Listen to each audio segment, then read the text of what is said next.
সকাল সকাল বেরিয়ে পড়লাম কোথাও ঘুরতে যাব। তো কোথায় ঘুরতে যাব এখন আমি একাই বলবো না, যারা সহ যাব সবাই সহ বলবো।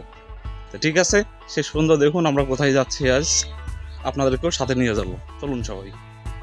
আজ আমার ভ্রমণ সাথী হিসেবে থাকছেন শ্রদ্ধেয় বড় ভাই রানা ব্রাদার্স এবং আমার খুব প্রিয় বন্ধু এক্সআর মামুন। তারা দুইজনেই কিন্তু এলাকার জনপ্রিয় কন্টেন্ট ক্রিয়েটর।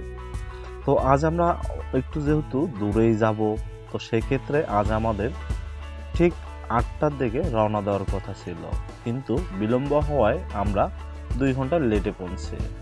তো মূলত আমাদের সঙ্গে আরও ছিল আমার প্রিয় বন্ধু শামীম, ছোট ভাই মিঠু ভাই এবং আশিক, মুকুল সহ আরও বেশ কয়েকজন। তো আজ আমরা একটু দূরেই যাব, মোট 80-85 কিলোমিটার রাস্তা আমাদেরকে মোটরসাইকেলেই অতিক্রম করতে হবে। যেহেতু আমরা দেরি করে ফেলছি, সেহেতু আমাদের একটু তাড়াহুড়োটাই বেশি ছিল, কারণ আজ তো দেশ পেরিয়ে, আজ মুক্ত খাঁচা থেকে বেরিয়ে আমরা আজ শূন্য মুক্ত আকাশে প্রবেশ করব। বন্ধুরা, সরাসরি চলে আসলাম আমরা হিলি স্থল বন্দরে। তো এটি আমাদের রংপুর বিভাগের খুব কাছাকাছি একটি স্থান, অর্থাৎ সীমান্তবর্তী একটি স্থান। আপনারা দেখতে পাচ্ছেন আমরা যেখানে আছি সেখান থেকে ভারত অতি কাছেই।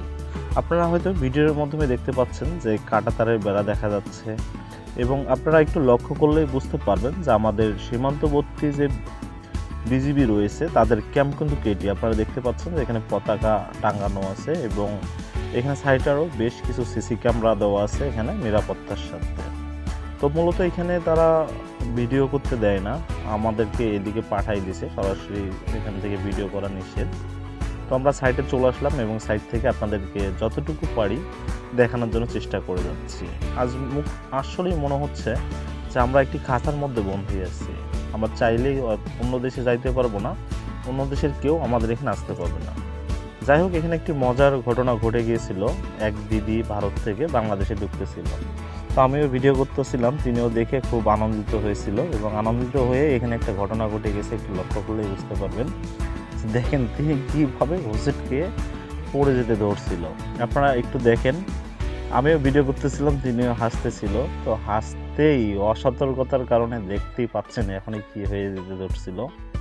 তো দেখে আসলে তৎক্ষণেই একটু হাসি পেলেও দিদিকে আমন্ত্রণ জানাইলাম বাংলাদেশে, যে দিদি আমাদের বাংলাদেশে আসেন, বাংলাদেশ তো আমাদের সবুজ শ্যামল সোনার একটি বাংলাদেশ। তো অত্যন্ত ভালো লাগা একটি দিন ছিল, এই দিনটা আসলে স্মরণীয় হয়ে থাকবে এবং আশা করি যারা গিয়েছিলেন তারা অবশ্যই জানেন এই জায়গাটি কত সুন্দর।